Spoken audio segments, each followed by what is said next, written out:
عجیب خان دے اور تخبے کی اسے 115 کال عمر میں دے 115 دے با تقریباً زمان مخ 15 کال مخ با زمان مخ جوړ شوی دا چمن جوړ کړو مسلمانانو لا نو چمن سره دغه فقیرانو هغو لپاره یې جوړ کړی و دا د ګټو نه جوړ شوی و بیا سموده پس د 7 کاله پس بیا ما جوړ کو هغه وخت خښ ته 80 روپۍ باندې بیا ما سوال منت باندې یو بل یارانو دوستانو نه پیسې واخیستلې او دا جومات مې ورڼاو شهید مې کو او بیا مې جوړ په دې کې مونږ او مزدورانو یو قسم لا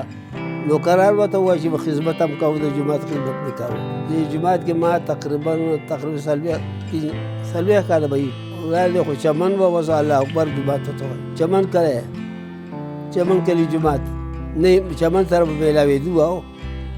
تعلق به یې ساتو ښه به یې ساته دا جومات یې چې وله جوړ کړی و که نه و تعلق یې ښه و دا چې ښار دا کله ورورۍ په طریقه یہ وہی محلہ ہے میرے اس سائڈ پہ وہ مسجد ہے جو کہا جاتا ہے کہ یہاں کے ایک مقامی ہندو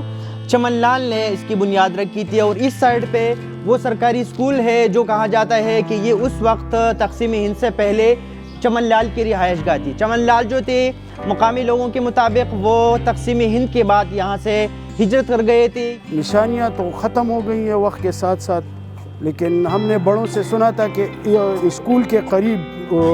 یہ ہائی اسکول جو ہے یہ ان کا گھر تھا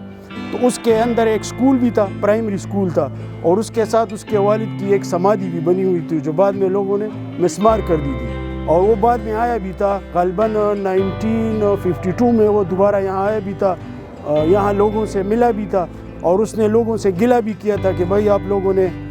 میرے والد کا جو یادگار ہے یہ مسمار کیا ہے